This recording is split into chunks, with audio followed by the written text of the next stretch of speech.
If the mobile network does not work properly in your home, office or any tall building, then Wi-Fi calling can be a very useful facility for you. With the help of this feature, you can make calls and send messages even without a mobile signal, provided you have a Wi-Fi connection. Wi-Fi calling is an inbuilt feature, which is available in most smartphones nowadays. Its purpose is that the user can make calls and messages through Wi-Fi even if the network is weak or not there at all. Especially people living in tall buildings often face network problems. In such a situation, this feature proves to be very beneficial. When you turn on Wi-Fi calling in your phone, your calls and messages go through the internet instead of the mobile network. This call first reaches your telecom operator's network through a secure Wi-Fi connection and then connects to the other person.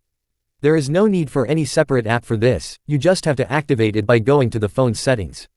In most of the cases, Wi-Fi calling is included in your existing mobile and internet plan. Telecom companies consider it just like a normal call. There are usually no extra charges for local calls, although some operators may charge extra for international calls. To activate Wi-Fi calling in an Android smartphone, first go to Settings. Here you will get the option of SIM card or mobile network. Select the SIM on which you want to enable this feature and scroll down. There you will see the option of Wi-Fi calling or call over Wi-Fi. Once you turn it on, this feature will start working. Wi-Fi calling does not work in airplane mode. For this, a stable and fast internet connection is necessary. It is not considered right to depend only on this for emergency calls.